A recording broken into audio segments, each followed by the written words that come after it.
আসসালামু আলাইকুম। ICC champions ট্রফিতে বাংলাদেশের আজ প্রথম ম্যাচ ছিল। সেই ম্যাচটা ভারতের বিপক্ষে অনেক প্রত্যাশা নিয়ে ম্যাচটা দেখতে বসেছিলাম। শেষ পর্যন্ত 229 রানের টার্গেটে ব্যাট করতে নামবে ভারত। এই ম্যাচ ভারত জিতবে কি হারবে সে প্রসঙ্গে আমি নাইবা আসি, কারণ যেহেতু একটা ইনিংস খেলা হয়েছে, একটা ইনিংস এখনো বাকি।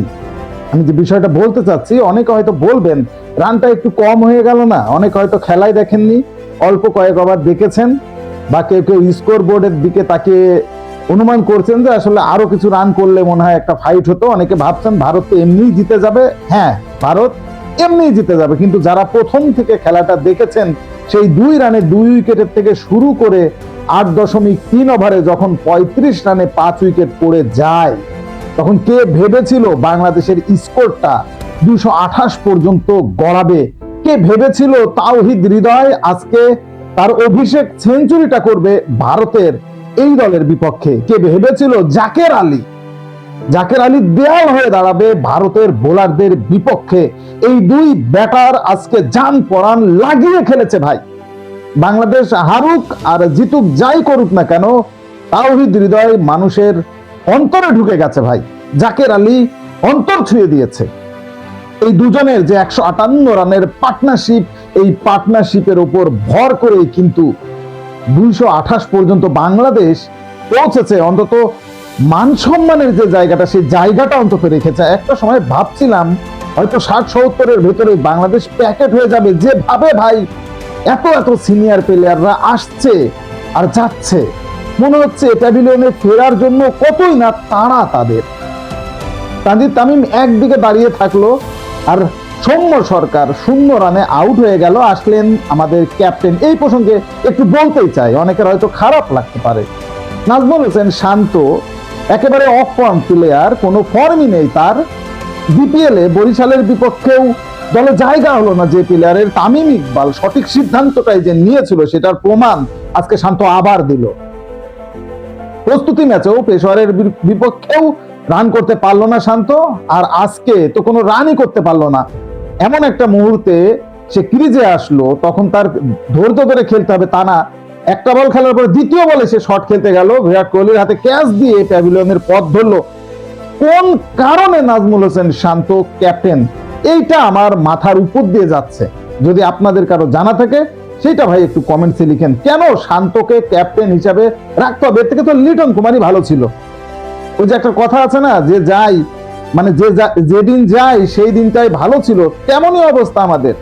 যে লিটন ছিল, লিটনই ভালো ছিল। কেন ভাই শান্তকে ক্যাপ্টেন্সি দেওয়া হলো? কোন কারণে, মানে কোন ওসিলায় শান্ত ক্যাপ্টেন? আমি বুঝে উঠতে পারলাম না।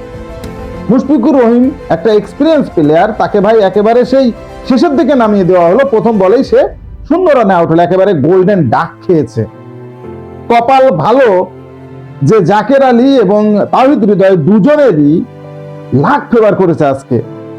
দুজনেই যে লাইভটা পেয়েছেন, সেই লাইভ যদি তারা না পেত, এবং আমি দীর্ঘদিন ধরে ভারতের খেলা দেখি, কিন্তু রোহিত শর্মা এবং হার্দিক পান্ডিয়ার মতো এমন এক্সপিরিয়েন্স প্লেয়ার, তারা যে এই লেভেলের ক্যাচ মিস করতে পারে সেটা ধারণাই করা যায় না।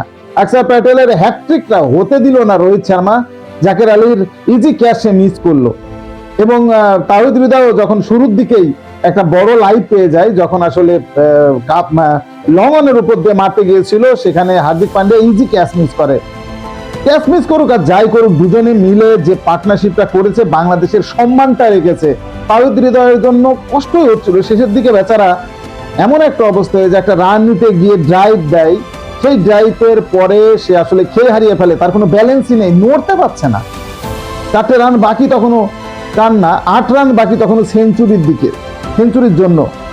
আমি শুধু ভাবছি এই 8টা রান করুক, 8টা রান করুক, রান জাহান নামে চলে যাক, এই 8টা রান শুধুমাত্র হৃদয় করুক। এত কষ্ট করে ছেলেটা খেলেছে, মাটিতে 2 বার শুয়েছে, শেষের দিকে আরেকবারও শুয়েছে। শেষ পর্যন্ত হয়তো সৃষ্টিকর্তাও চাচ্ছিলেন সেঞ্চুরিটা হোক তাওহিদ হৃদয়ের। দুর্দান্ত সেঞ্চুরি করেছে হৃদয় আজকে, মানুষের মন জয় করে নিয়েছে। দুবাইয়ের মাঠে যতগুলো লোক ছিল, আমার মনে হয় ভারতীয় সাপোর্টার, বাংলাদেশের সাপোর্টার সকলেই এনজয় করেছে।